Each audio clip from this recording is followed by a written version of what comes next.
दोस्तों, आज की जो हमारी सत्य घटना पे आधारित कहानी है वह उत्तराखंड की है। एक चोर जो है चोरी करने के लिए एक घर में घुसता है, लेकिन चोरी करने की जो नीयत है उसकी कुछ ही मिनटों में बदल जाती है। वह घर में घुसता है, इधर उधर नज़र दौड़ाता है, उसे कुछ नज़र नहीं आता। उसके बाद आगे जब वो बढ़ता है तो चारपाई पे उसे एक महिला सोती हुई नज़र आती है, जिसे देखकर वह पूरा उसका दीवाना हो जाता है। क्योंकि जो महिला है वो बेहद खूबसूरत होती है। वह उसकी खूबसूरती में इस कदर खो जाता है कि जिस काम के लिए वो आता है उस काम को भी वह भूल जाता है।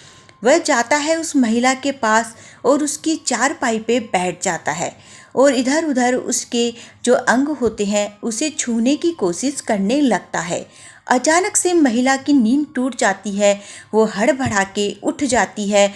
उसके बाद वह जो चोर है चारपाई के नीचे जाकर छिप जाता है। महिला चारों तरफ देखती है, उसे कुछ नज़र नहीं आता। वह देखती है कि शायद कोई आया है घर में। उसके बाद देखती है उसे कुछ दिखाई नहीं देता, तो वह पानी पीकर फिर से सो जाती है। लेकिन दोस्तों, उसके बाद जो होता है, दिल दहला देने वाली जो घटना घटित होती है इस घर में, वो आपके रोंगटे खड़े कर देगी। तो कहानी बड़ी दिलचस्प और इंटरेस्टिंग कहानी है दोस्तों, अंत तक बने रहिएगा, आपको बहुत मज़ा आने वाला है। और ये एक सत्य घटना है उत्तराखंड की। तो चलिए अब हमारी जो कहानी है उसको हम जल्दी से शुरू करते हैं। नमस्कार दोस्तों, आज की जो हमारी कहानी है वो उत्तराखंड के एक छोटे से गांव की है। गांव में जो घर बने हुए थे वह दूर दूर बने हुए थे और वहाँ पे अक्सर चोरियाँ होती रहती थी। चोर वहाँ चोरी करने के लिए बड़ी आसानी से कर पाते थे, इसलिए कि वहाँ पे घर दूर दूर बने हुए थे, तो चोरी करने के लिए अक्सर चोर आ जाते थे। तो वहाँ के लोग इस बात को लेकर काफ़ी सतर्क रहते थे, लेकिन फिर भी वहाँ कभी कभार चोरियाँ हो जाती थी। वैसा ही उसी दिन होता है। जो महिला रहती है, विधवा रहती है, 35 साल की महिला का नाम रूही होता है। वह घर में अकेली ही रहती है। रात में जब चोर घर में घुसता है तो वह सब तरफ देखता है, उसे कुछ नज़र नहीं आता। लेकिन चारपाई पे सोई हुई जब वो विधवा महिला को देखता है तो वह बिल्कुल उसका दीवाना हो जाता है और एकदम उसे देखते ही रहता है।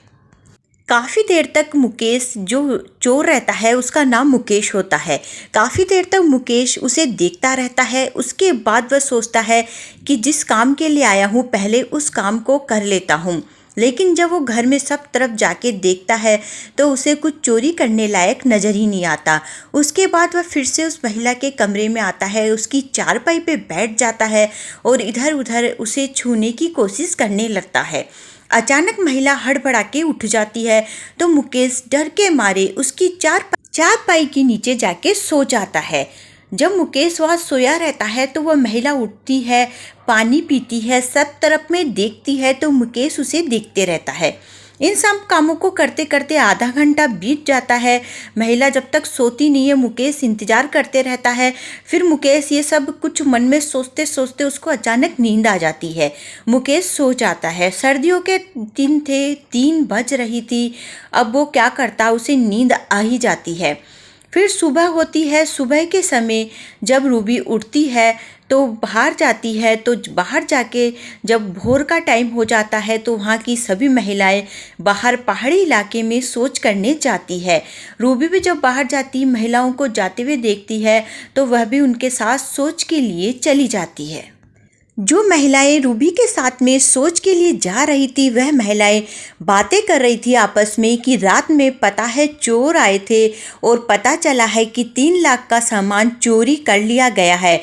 ये सब सुनकर रूबी भी डर जाती है। वह मन में सोचने लगती है कि रात में कहीं मेरे घर भी कोई चोर तो नहीं घुस गया था जो मुझे छू रहा था। तो रूबी का डर के मारे बुरा हाल हो जाता है।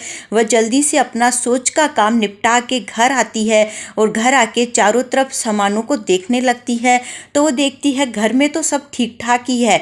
उसके बाद वह अंदर कमरे में जाती है तो अचानक उसकी नज़र चारपाई के नीचे पड़ती है। वहाँ वो देखती है कि वहाँ पे तो कोई सोया है, तो उसे शक होता है कि लगता है ये वही चोर है जो शायद मुझे रात में छू रहा था। तो वो सोचती है कि बाहर जाके लोगों को बताती हूँ, शोर मचाती हूँ, लेकिन अचानक उसके मन में ख्याल आता है कि वह थोड़ी दयालु प्रवृत्ति की भी होती है। यदि मैंने बाहर जाके चोर को चोर चोर करके शोर मचाया तो हो सकता है गांव वाले पिछली बार जिस चोर को लहूलुहान करके जान से मार डाले थे वैसे ही इसको भी मार डालेंगे और साथ में मेरी भी बदनामी हो जाएगी कि पूरी रात से ये चोर के साथ घर में थी, तो मेरा भी नाम यहाँ गांव में खराब हो जाएगा।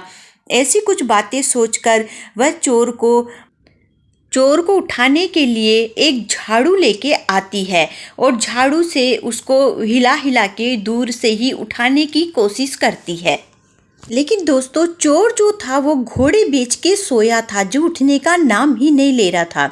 उसके बाद रूबी एक पानी का गिलास भर के लेके आती है और चोर के मुंह पे तेजी से डालती है, तो हड़बड़ा के अचानक से चोर उठ जाता है और तुरंत भाग के रास्ते की ओर भागता है। घर का जो रास्ता है उसकी तरफ लपकता है भागने के लिए, लेकिन जैसे ही वो लपकता है देखता है कि बाहर बहुत सारे लोग खड़े हैं। यदि वो भागा तो उसे पकड़ के पीटा जाएगा। फिर वो तुरंत वापस अंदर भाग के आता है और रूबी के पाँव में गिर जाता है और उसे गिड़गिड़ा के बोलने लगता है कि कृपया करके आप मुझे बचा लीजिए, यदि मैं बाहर चला गया तो ये लोग मुझे बुरी तरह से पीट डालेंगे। तो अचानक से लोग आ जाते हैं चिल्लाते हुए, तो रूबी तुरंत बाहर जाती है, घर का दरवाज़ा बंद करती है और बोलती है क्या हो गया। तो वो लोग बोलते हैं कि भाभी, हमारे गांव में चोर आया है जिसने 3 लाख की चोरी की है, आपको कहीं दिखाई दिया क्या, किसी पे शक है आपको? तो बोली कि नहीं, मैंने किसी को नहीं देखा है। तो बोलते हैं कि भाभी, वो चोर अभी गांव से बाहर नहीं निकला है, सीसीटीवी कैमरे में रिकॉर्ड हुआ है। दोस्तों, गांव है, गांव में हालांकि ज़्यादा प्रोग्रेस नहीं थी, लेकिन गांव में जो अक्सर चोरियां होती थी उसकी वजह से गांव के लोगों ने जो मेन आने जाने का रास्ता था वहां पे एक सीसीटीवी कैमरा लगाया था ताकि चोरों के ऊपर नज़र रखी जा सके। और उसी सीसीटीवी कैमरे में ये चोर रिकॉर्ड हुआ था आते हुए, लेकिन जाते हुए नहीं हुआ था। इसी आधार पे वो लोग खोजबीन कर रहे थे गांव के अंदर कि चोर पकड़ा जाए तो उसे बुरी तरह से पीटा जाएगा। और यही बात उन्होंने रूबी को बताई, तो रूबी ने बोला कि नहीं भैया, नहीं आया है, अगर मुझे दिखेगा तो मैं आप लोगों को ज़रूर बताऊंगी। तो वो लोग बोलते हैं हाँ भाभी, आप सतर्क रहिएगा और अगर आपको किसी पे शक हो तो हमें ज़रूर से बताइएगा। वो लोग चले जाते हैं। रूबी अंदर आती है, चोर को बोलती है कि कृपया करके आप मेरे घर से चले जाइए, मेरी भी बदनामी होगी और ये चोर यदि आपको पकड़ लिए तो बुरी तरह से पीटेंगे। चोर बोलता है कि देखिए, मैं अभी नहीं जा सकता हूँ क्योंकि अभी दिन का टाइम है, ये लोग यदि मुझे पकड़ लेंगे तो बुरी तरह से पीट डालेंगे, मार डालेंगे। फिर वो उसके पैरों में पड़कर गिड़गिड़ाने लगता है। रूबी बोलती है लेकिन मेरा घर छोटा है, मेरे घर में 2 ही कमरे हैं और अक्सर महिलाएं शाम के समय मेरे से बातचीत करने के लिए आती रहती है, अब मैं आपको कहाँ रुकाऊं। तो चोर बुरी तरह से जब गिड़गिड़ाने लगता है तो रूबी को थोड़ी दया आ जाती है। उसके बाद रूबी अपने घर के कमरे में उसे बोलती है कि ठीक है, चलो आप इस कमरे में अंदर चले जाओ, मैं बाहर से ताला मार देती हूँ। तो रूबी बाहर से ताला लगा देती है और उसे कमरे में बंद कर देती है और अपने दैनिक जीवन के कार्यों में व्यस्त हो जाती है। रूबी उसके बाद अपना नहाना धोना, साफ सफाई का काम करती है। उसके बाद वो खाना बनाती है, चाय बनाती है। फिर उसके मन में ख्याल आता है कि वह चोर भी रात भर से कुछ खाया नहीं है, चलो बेचारे को उसको भी कुछ खाने को दे दिया जाए। फिर वह खिड़की की तरफ देखती है और देखती है कि आसपास में कोई नज़र नहीं आ रहा है। फिर वह चुपचाप से जाके अपने घर का वो ताला खोलती है, बाहर का जो मेन गेट है उसे तुरंत जाके बंद करती है। फिर उसके बाद ताला खोलती है, फिर उसको चोर को खाना और चाय वाय देती है। उसके बाद वह चोर भी तुरंत खाना ले लेता है क्योंकि रात भर से भूखा रहता है और खाना और चाय वाय पीता है। और उसके बाद ऐसे करते करते शाम हो जाती है। शाम को आसपास की महिलाएं रूबी के घर आती है बातचीत करने के लिए और महिलाएं आती है, बैठती है, वही चोर की बातों पर ही चर्चा होती है।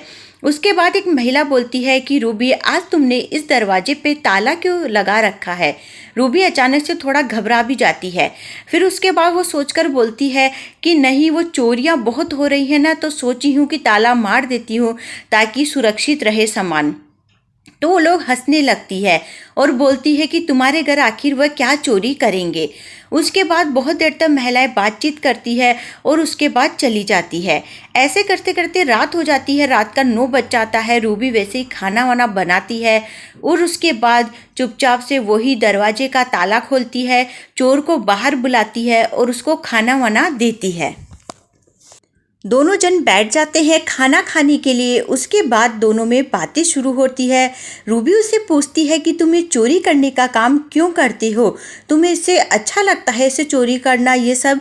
वो बोलता है कि नहीं, मेरा चोरी करने का काम मेरा कोई मेन ये धंधा नहीं है, मैं तो मजबूरी में चोरी कर रहा हूँ कि मेरे सर पे बहुत ज़्यादा कर्जा हो गया है, उसे चुकाने का मुझे कोई रास्ता नज़र नहीं आया, क्योंकि मुझे बहुत सारा कर्जा जो है चुकाना है।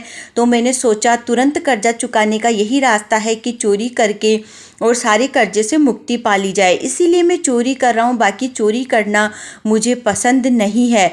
तो रूबी बोलती है कि चोरी करना वैसे भी बहुत बुरी बात होती है, यदि तुम पकड़े जाते तो तुम अपनी जान से भी जा सकते थे, तुम्हें वो मार पीट कर मार डालते। रूबी बोलती, गांव वाले बोल रहे थे कि तुमने 3 लाख की चोरी की है। तब मुकेश बोलता है कि नहीं, मैंने 3 लाख की चोरी नहीं की है, कुछ 10,000 रुपये और ये अंगूठी और ये पायल है, चाहो तो तुम इन्हें रख लो। तो रूबी मना कर देती है कि नहीं, ये चोरी का है, मैं इसे नहीं रखूँगी। फिर रूबी उससे पूछती है कि क्या तुम्हारी शादी हो गई है।